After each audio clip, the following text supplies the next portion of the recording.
الحمد لله نحمده ونستعينه ونستغفره ونؤمن به ونتوكل عليه ونعوذ بالله من شرور أنفسنا ومن سيئات أعمالنا من يهده الله فلا مضل له ومن يضلل فلا هادي له وأشهد أن لا إله إلا الله وحده لا شريك له وأشهد أن محمدًا عبده ورسوله أما بعد فإن أحسن الكلام كلام الله وأحسن الهدي هدي محمد صلى الله عليه وسلم وشر الأمور محدثاتها وكل محدثة بدعة وكل بدعة ضلالة وكل ضلالة في النار. قال الله تبارك وتعالى في القرآن المجيد: أعوذ بالله السميع العليم من الشيطان الرجيم. بسم الله الرحمن الرحيم. إن المتقين في جنات وعيون آخذين ما آتاهم ربهم إنهم كانوا قبل ذلك محسنين كانوا قليلا من الليل ما يهجعون وبالأسحار هم يستغفرون وفي أموالهم حق للسائل والمحروم وفي الأرض آيات للموقنين وفي أنفسكم أفلا تبصرون. اللهم صل على محمد وعلى آل محمد كما صليت على إبراهيم وعلى آل إبراهيم إنك حميد مجيد. اللهم بارك على محمد وعلى آل محمد كما باركت على إبراهيم وعلى آل إبراهيم إنك حميد مجيد. سبحانك لا علم لنا إلا ما علمتنا إنك أنت العليم الحكيم. اور بے شک پرہیزگار لوگ اس دن باغوں اور چشموں میں ہوں گے، اور جو کچھ ان کے پروردگار کی طرف سے انہیں ملے گا وہ اس کو لے رہے ہوں گے. وہ اس دن کے آنے سے پہلے ہی نیکوکار تھے، رات کو کم ہی سویا کرتے تھے، اور سحری کے وقت اللہ سے مغفرت طلب کیا کرتے تھے، اور ان کے اموال میں مانگنے والے اور نہ مانگنے والوں کا دونوں کا حق تھا. اور یقین کرنے والوں کے لیے زمین میں بہت سی نشانیاں ہیں، اور خود تمہارے اندر بھی بہت سی نشانیاں موجود ہیں، پھر کیا تم غور و فکر نہیں کرتے؟ آیت نمبر 15 تا 21 سورہ الذاریات. سامعین محترم، اللہ تعالیٰ نے اپنے بندوں پر بڑے انعامات اور بڑی کرم نوازیاں کر رکھی ہیں. ان انعامات کو، ان رحمتوں کو، ان برکات کو حاصل کرنے کے لیے خالص اللہ کا بندہ بن کر رہنا ضروری ہے. اللہ کے معاملے میں دغا بازی نہیں چلتی، فریب نہیں چلتا، جھوٹ نہیں چلتا، نفاق نہیں چلتا، دائیں اور بائیں کی بات نہیں چلتی،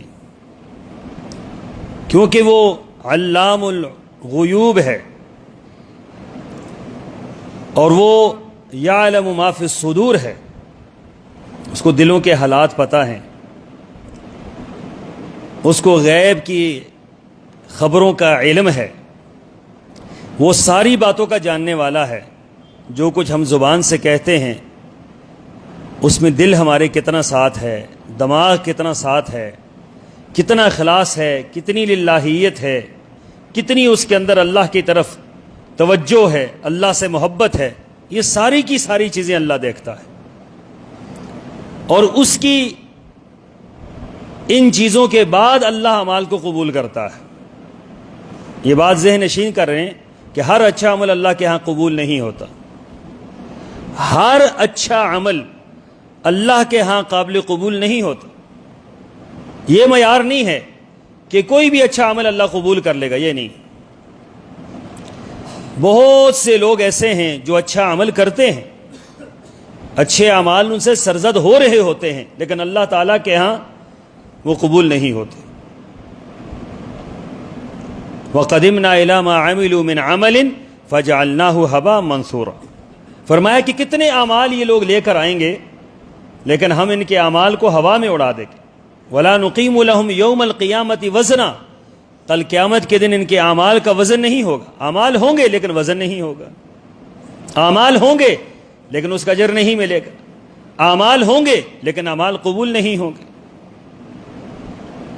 تو ہر بندے کو یہ فکر کرنی چاہیے کہ میرے اعمال اللہ تعالیٰ کے ہاں قبول ہو جائیں، میرے اعمال اللہ تعالیٰ قبول کر لے، یہ فکر ہونی چاہیے.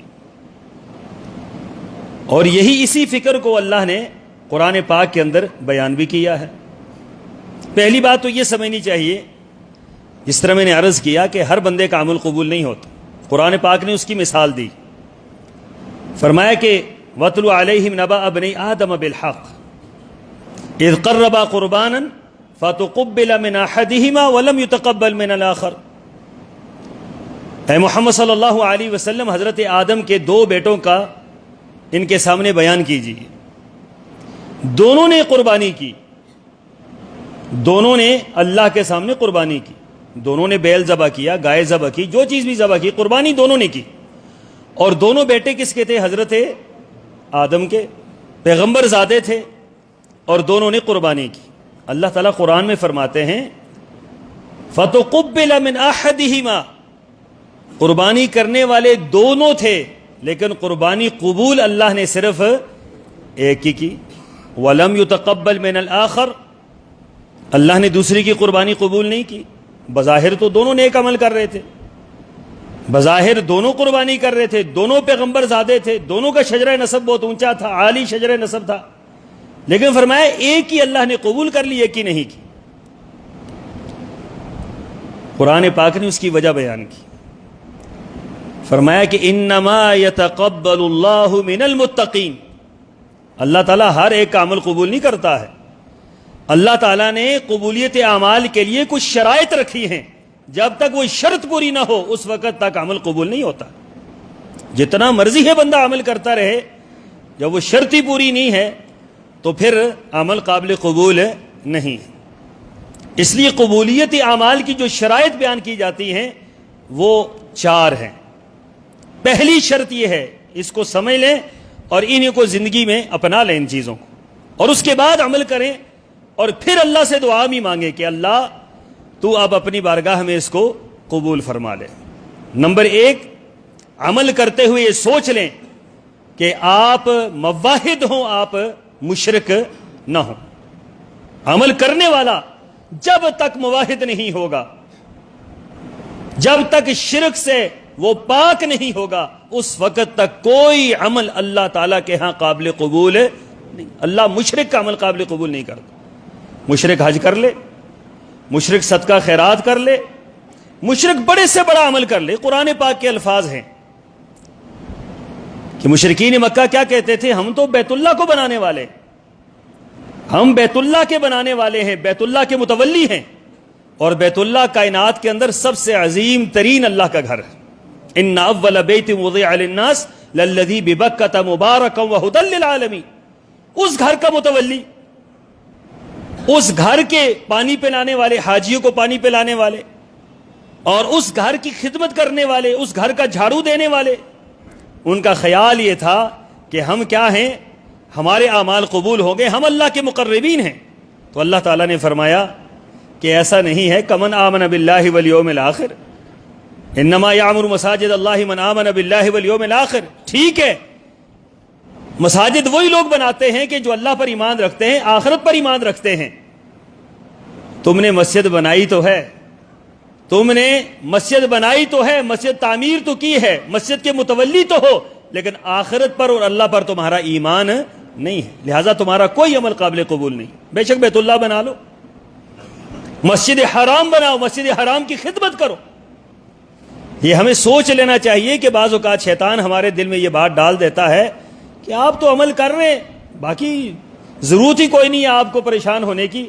آپ کو پریشان ہونے کی ضرورت ہے، آپ کو فکر مند ہونے کی ضرورت ہے کہ میں نے عمل کیا ہے، کیا یہ اس قابل ہے کہ اللہ تعالیٰ کے ہاں یہ قابل قبول ہو. اور عمل کرنے کے بعد اس جستجو میں رہنا کہ یہ قبول ہو، یہ اہل ایمان کا وتیرہ ہے. اس بات سے ڈرنا کہ ہو سکتا ہے نہ قبول ہو، یہ اہل ایمان کا وتیرہ. تو سب سے پہلی بات یاد رکھیں کہ توحید ہو، عمل کے اندر شرک موجود ہے. بڑے سے بڑا عمل اگر مشرک کرتا ہے وہ قابل قبول نہیں ہے. ان اللہ لا یغفر ان یشرک بہ ویغفر ما دون ذلک لمن یشاء. دوسری شرط اخلاص ہو، ریاکاری نہ ہو. پچھلے جمعے میں نے عرض کیا عمل کی قبولیت کے لیے اخلاص ہونا چاہیے. مخلصین لہ الدین وما امروا الا لیعبدوا اللہ مخلصین لہ الدین. فرمایا حکم دیا گیا ہے مجھے کہ ہم خالص اللہ کی عبادت کریں، اللہ کے ساتھ کسی کو شریک، ریاکاری، نمود و نمائش، دکھلاوا، لوگوں کو بتلانا، لوگوں کے آگے تشہیر کرنا، لوگوں کے آگے فخر کرنا، اس پر اترانا، فرمایا اللہ تعالیٰ کے عمل قابل قبول نہیں. اخلاص، نیکی کر کے چھپائیں، نیکی کر کے چھپائیں اور برائی کر کے الٹ ہے نا. کوئی بتلاتا ہے برائی کر کے، کوئی بندہ نیکی کر کے تو لوگ بتلاتے ہیں کہ جناب میں نے یہ نیکی کی ہے، یہ کی ہے، یہ نہیں کی. آپ لوگوں کو نہ بتلائیں، اللہ آپ کی نیکی ضائع نہیں کرے گا. جس رب کے نام پر آپ نے کیا ہے وہ اللہ کبھی آپ کی نیکی ضائع نہیں کرے گا. آپ کو چاہیے کہ اپنی نیکیوں کو چھپائیں، اور اگر گن سکتے ہیں، بتلا سکتے ہیں تو اپنی برائیاں بتلائیں لوگوں. اور کوئی بندہ اپنی برائیاں نہیں بتلا سکتا. ہم برائیوں پر پردہ ڈالتے ہیں اور نیکیاں لوگوں کے سامنے عیاں کرتے ہیں، جبکہ نیکیاں وہ اللہ تعالیٰ جانتا ہے کہ وہ کیا ہے، وہ کہاں ہے، کون سی ہے. فرمایا کہ کہیں بھی تمہاری نیکی ہوگی. وَقَالُوا مَا لِهَذَا الْكِتَابِ لَا يُغَادِرُ صَغِيرَةً وَلَا كَبِيرَةً إِلَّا أَحْصَاهَا وَوَجَدُوا مَا عَمِلُوا حَاضِرًا وَلَا يَظْلِمُ رَبُّكَ أَحَدًا. فرمایا کہ مشرق میں، مغرب میں، شمال میں، جنوب میں، دن میں، شام میں، صبح میں، رات میں، اندھیرے میں، اجالے میں، محفلوں میں، تنہائیوں میں، کوئی عمل کیا ہوگا رائی کے دانے کے برابر، اللہ تعالیٰ وہ عمل کل قیامت کے دن تمہارے سامنے لے آئے گا. فَمَن يَعْمَلْ مِثْقَالَ ذَرَّةٍ خَيْرًا يَرَهُ وَمَن يَعْمَلْ مِثْقَالَ ذَرَّةٍ شَرًّا يَرَهُ. نیک عمل چاہے وہ رائی کے دانے کے برابر ہے، وہ کہیں گم نہیں ہوگا، اور برائی بھی کہیں گم نہیں ہوگی. اللہ تعالیٰ سب کچھ تمہارے سامنے لے آئے گا. تو فرمایا کہ اخلاص ہو، ریاکاری نہ ہو. دوسری شرط اخلاص شرط ہے عمل کے اندر. تیسری شرط سنت کے مطابق ہو، بدعت نہ ہو. کوئی بھی عمل آپ کر رہے ہیں، نماز پڑھ رہے ہیں، روزہ رکھ رہے ہیں، زکوٰۃ دے رہے ہیں، حج کر رہے ہیں، روزے رکھ رہے ہیں، کوئی بھی عمل کرتے ہیں، وہ عمل کس کے مطابق ہو؟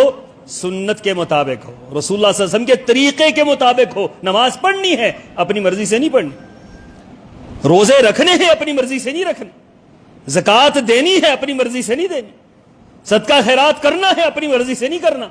جہاں اپنی مرضی داخل ہو گئی، یا جہاں معاشرے کی مرضی داخل ہو گئی، جہاں خاندان کی مرضی داخل ہو گئی، جہاں رسم و رواج داخل ہو گئے، اس کو شریعت کہتی ہے یہ بدعت ہے. اور بدعت اللہ تعالیٰ کو قابل قبول نہیں ہوتی. اللہ کو سنت چاہیے، سنت. من احدث فی امرنا ما لیس منہ فہو رد. فرمایا کوئی ایسا عمل کرے جو ہم نے نہیں کیا ہے، چاہے کتنا اچھا عمل کیوں نہ ہو، فہو رد، وہ مردود ہے، اللہ تعالیٰ کے ہاں اس کی کوئی حیثیت نہیں. حضرت ابو سعید خدری رضی اللہ تعالیٰ عنہ بیان فرماتے ہیں، اس کو بند کریں. وہ بیان فرماتے ہیں کہ میں مسجد نبوی کے اندر گیا، میں نے وہاں پر دیکھا مسجد نبوی میں کچھ لوگ بیٹھے ہوئے ذکر کر رہے. کہتے ہیں میرے دل نے اس انداز کو برا سمجھا جس انداز سے وہ ذکر کر رہے تھے. لیکن میرے یہ بھی خیال آیا کہ عمل تو اچھا کر رہے ہیں، اللہ کا ذکر ہو رہا ہے اور مسجد میں ہو رہا ہے، لیکن ان کا انداز مجھے پسند نہیں آیا۔ کہتے ہیں کہ میں حضرت عبداللہ بن مسعود کے گھر کے سامنے جا کر بیٹھ گیا، اور یہ سحری کا وقت تھا۔ اب اندازہ لگائیں نا، صحابہ کرام کے دور میں سحری کے وقت طالب علم استاد کی دہلیز پر جا کر بیٹھتے تھے، تاکہ استاد باہر نکلے گا اور مسجد میں جانے تک ہم کئی مسئلے ان سے پوچھ لیں گے۔ ہاں، ادھر سے مولوی قرآن کھولتا ہے، لوگ اٹھ کے بھاگ جاتے ہیں۔ کتنا ذوق ہے علم کا، کتنا شوق ہے علم کا۔ اللہ تعالیٰ پوچھے گا نہیں ان لوگوں سے کہ میرا قرآن کھلا تھا، میری حدیث کھلی تھی، تو اٹھ کے بھاگ گیا؟ تو بہت صاحب علم تھا، تو بہت صحابہ کرام سے زیادہ تھا۔ یہ علم کا ذوق اور شوق ہوتا ہے، ولولہ ہوتا ہے، جو لوگوں کو دہلیز تک لے کے جاتا ہے۔ حضرت ابو سعید خدری بھی معمولی عالم دین نہیں تھے، رسول اللہ صلی اللہ علیہ وسلم کے صحابی، اکثر روایات کرنے والے۔ حضرت عبداللہ بن مسعود کی دہلیز پر جا کر بیٹھ گئے۔ آگے دیکھا 3-4 طالب علم اور بھی بیٹھے ہیں، وہ بھی سارے صحابہ تھے، کہ عبداللہ بن مسعود نکلیں گے اور ہم ان سے مسئلہ دریافت کریں گے۔ سحری کے وقت عبداللہ بن مسعود نکلے رضی اللہ تعالیٰ عنہ۔ اب وہ نکلتے ہی ابو سعید خدری کہتے ہیں میں نے پکڑ لیا اور انہوں نے کہا کہ آج مسجد میں نے عجیب عمل دیکھا ہے۔ مجھے ان کے اخلاص میں کوئی شک نہیں ہے، لیکن عمل مجھے کوئی اچھا نہیں لگا، اس کا طریقہ مجھے اچھا نہیں لگا۔ کہا کہ مجھے لے جاؤ۔ اب یہ مسجد کے اندر آئے، مسجد نبوی کے اندر یہ کام ہو رہا تھا۔ کام کیا تھا؟ 20 30 40 بندوں کی ٹولیوں میں لوگ بیٹھے ہوئے تھے، اور ان میں ایک بندہ سامنے بیٹھ کر یہ لوگوں کو کہتا تھا کہو اللہ اکبر، کہو لا الہ الا اللہ، کہو سبحان اللہ۔ اب وہ ایک کہتا کہو سبحان اللہ، لوگ کہتے سبحان اللہ۔ دوسرا کہتا کہو الحمدللہ، لوگ کہتے الحمدللہ۔ تیسرا کہتا کہو لا الہ الا اللہ، لوگ کہتے کیا لا الہ۔ اب مجھے بتلائیے، سبحان اللہ، الحمدللہ، لا الہ الا اللہ، یہ کہنا یہ ناجائز ہے؟ آپ بتائیں جی، جائز ہے؟ صحابی کو کیا اعتراض تھا یہاں پر؟ عبداللہ بن مسعود رضی اللہ تعالیٰ عنہ نے جب یہ بات دیکھی، لوگوں کا یہ منظر دیکھا، تو ان کے چہرے کا رنگ فک ہو گیا، چہرے کے اوپر آثار ایسے نمودار ہوئے غصے کے کہ چہرہ سرخ ہو گیا، رگیں پھول گئیں، اور فرمانے لگے کہ تمہارا ستیہ ناس ہو کہ تمہارے نبی کا ابھی کفن میلا نہیں ہوا اور تم نے دین میں بدعات ایجاد کر دی ہیں۔ تمہارے نبی کے ابھی برتن جو تمہارے نبی چھوڑ کر گئے ہیں ابھی وہ بوسیدہ نہیں ہوئے اور تم نے دین کو بدل ڈالا۔ تمہارے پیغمبر کا ابھی نام گونج رہا ہے دنیا کے اندر، آپ کی آواز ہمارے کانوں کے اندر گونج رہی ہے، اور تم نے نبی کے دین کو بدل ڈالا۔ وہ لوگ حیران پریشان رہ گئے۔ ان میں سے کسی ایک نے کہا ہم اللہ کا ذکر کر رہے ہیں۔ فرمایا کہ رسول اللہ کے زمانے میں اللہ کا سب سے زیادہ ذکر ہوتا تھا، لیکن اس انداز سے رسول اللہ کے زمانے میں ذکر نہیں ہوتا تھا۔ لوگ یہ بات کہتے ہیں ذکر ہی ہو رہا ہے نا جی، ذکر میں کیا ہوتا ہے؟ وہ ذکر بھی تو اللہ کا ذکر ہے، اللہ کی یاد ہے۔ اللہ کی یاد بھی جب تک رسول اللہ صلی اللہ علیہ وسلم کے طریقے کے مطابق نہیں ہوگی اللہ کو قابل قبول نہیں ہے۔ اللہ کی یاد کے لیے یہ کون سا انداز ہے، یہ کون سا طریقہ ہے کہ آپ اللہ کی یاد اس انداز سے کریں کہ جس طرح رسول اللہ نے نہیں کی، صحابہ نے نہیں کی، تابعین نے نہیں کی، دین میں کہیں اس کا وجود ہی نہیں ہے، آپ نے اپنی طرف سے ایجاد کر لیا۔ الفاظ ٹھیک ہیں، الفاظ ٹھیک ہیں، لیکن کہنے کا طریقہ ٹھیک۔ اس کو صحابہ کرام کیا فرما رہے ہیں کہ تمہارا ستیہ ناس ہو کہ تم نے رسول اللہ کا دین بدل دیا۔ اور عبداللہ بن مسعود فرماتے ہیں مجھے تم لوگوں کے بارے میں شک ہے، سن لیں اس بات کو بڑے بغور۔ ہم لوگ بعض اوقات نرم رویہ یہ کہتے ہیں خیر بدعت، خیر جی کوئی نہیں، اللہ کا نام ہی لے رہے ہیں، جس طرح مرضی ہے لے لیں، اللہ کے بندو یہ اللہ کا دین بدلا جا رہا ہے، اور ہم اس کو کہیں کہ خیر ہے کوئی بات نہیں۔ عبداللہ بن مسعود نے کیا فرمایا؟ فرمانے لگے مجھے شک ہے کہیں اللہ تعالیٰ تمہارے اوپر کوئی ایسا عذاب نازل نہ کرے کہ جس کی وجہ سے تم بے دین ہو کر مرو۔ اور ہوا کیا؟ صحابہ کرام کیا فرماتے ہیں؟ اس کے بعد یہ جو لوگ مسجد نبوی کے اندر بیٹھ کر اللہ اکبر، سبحان اللہ، الحمدللہ زور زور سے ذکر کیا کرتے تھے، صحابہ فرماتے ہیں جب جنگ نہروان ہوئی تو ان لوگوں کی لاشیں خوارج کے ساتھ ہمیں ملی۔ یہ سارے کے سارے خارجی ہو گئے تھے، مرتد ہو گئے تھے، اسلام چھوڑ دیا تھا انہوں نے۔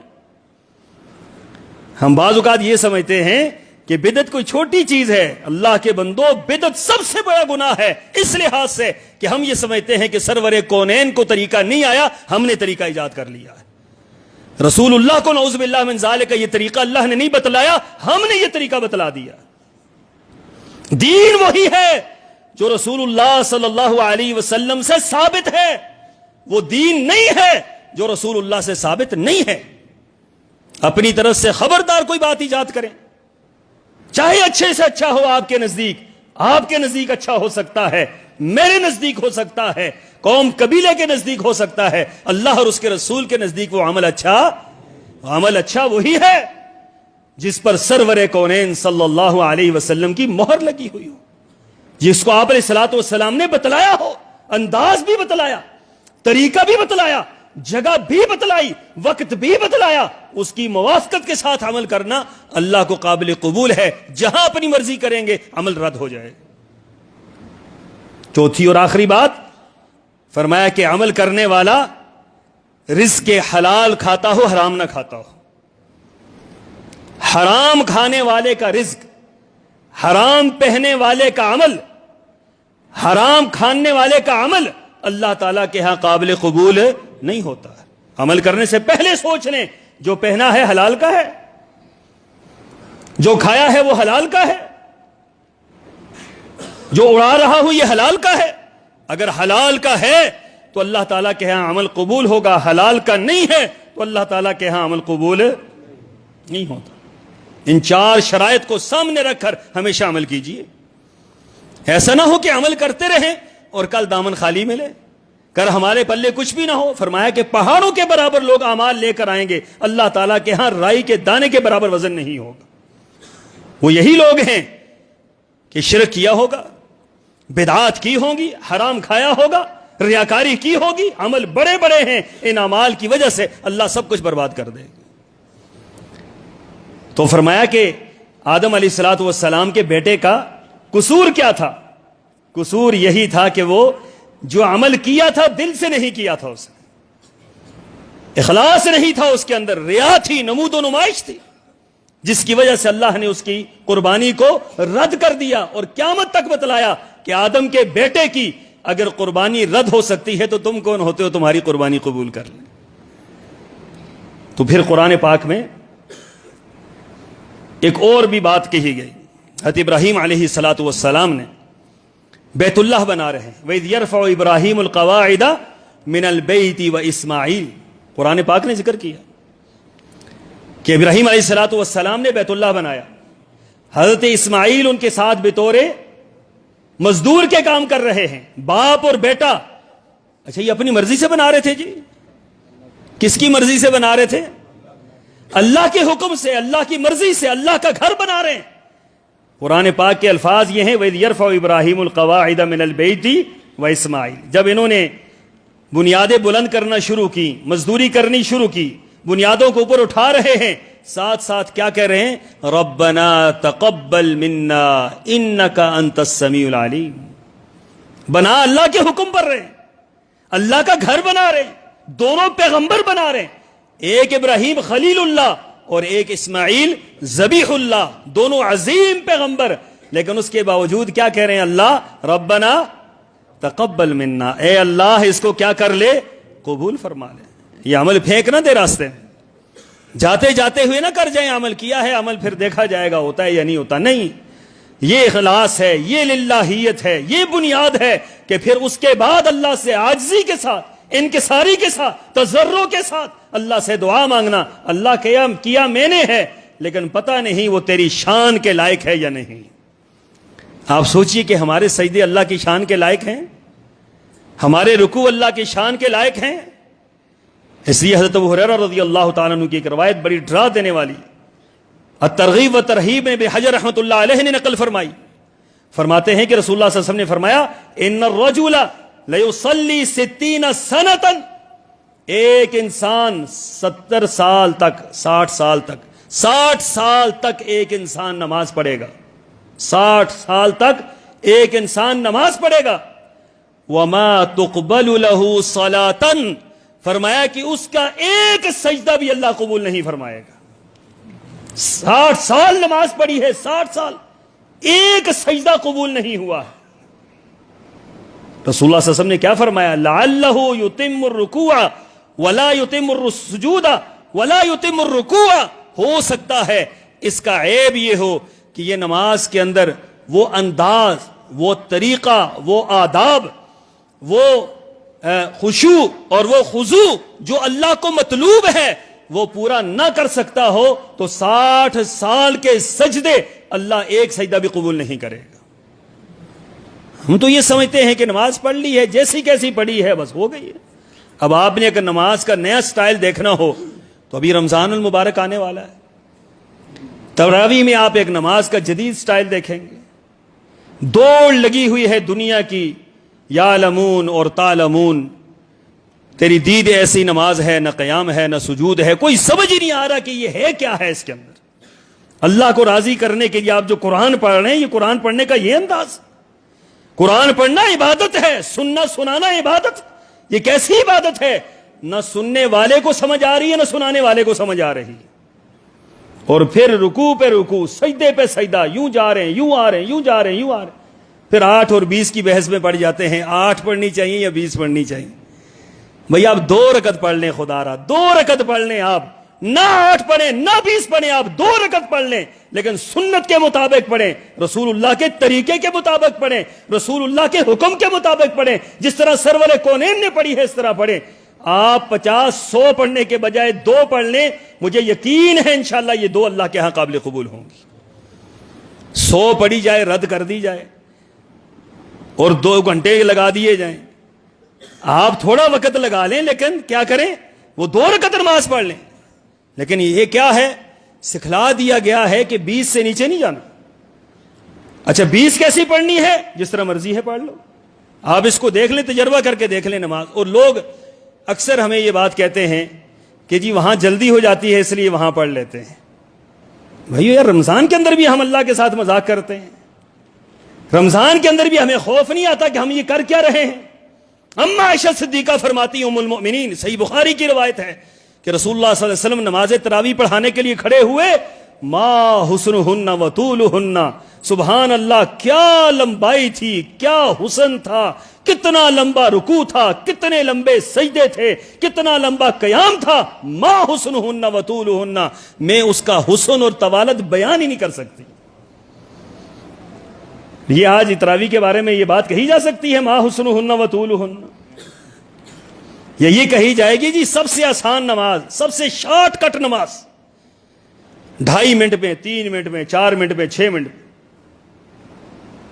اور باقاعدہ طور پر ہمیں لوگ کہتے ہیں ایسا امام دیں جو اتنی تیزی سے پڑھائے جی کہ مزہ ہی آ جائے ہمیں پڑھنے کا۔ آپ نے اللہ کے ساتھ بھی مذاق کرنی ہے، دین کے ساتھ بھی استہزاء کرنا ہے۔ یاد رکھیں رسول اللہ صلی اللہ علیہ وسلم کے اس فرمان کو، بڑا ڈرا دینے والا ہے۔ آپ نے فرمایا 60 سال کی نمازیں اور ایک نماز بھی قبول نہیں ہے۔ وجہ کیا ہے؟ اس کا رکوع صحیح نہیں، اس کا سجدہ صحیح نہیں، اس کا قومت صحیح نہیں، اس کی اتحیات ٹھیک نہیں، اللہ نے کوئی عمل قبول نہیں کیا۔ عمل کرنے سے پہلے بڑا غور و فکر کر لیں، بعد میں تو کچھ فائدہ نہیں ہوگا۔ وقت گزر گیا پھر کیا فائدہ ہو، رمضان گزر گیا پھر تو فائدہ ہی کوئی نہیں۔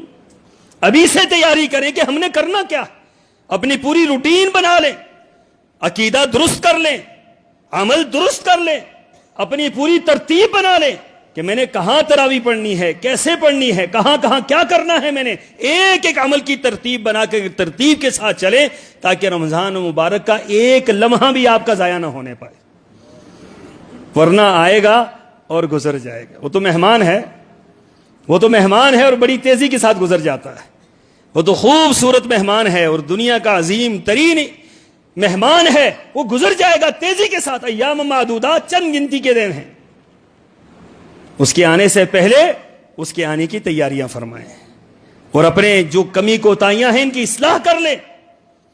ہمارے جو اسلاف تھے، امام مالک رحمہ اللہ نے نقل فرمایا ہے، ہمارے اسلاف، ہمارے علماء، ان کا یہ طرز عمل تھا کہ رمضان المبارک آنے سے قبل 6 مہینے پہلے وہ اس کی تیاری میں مصروف ہو جاتے تھے اور اللہ سے دعائیں مانگتے تھے، اے اللہ رمضان المبارک کی رحمت سے ہمیں مایوس نہ کرنا۔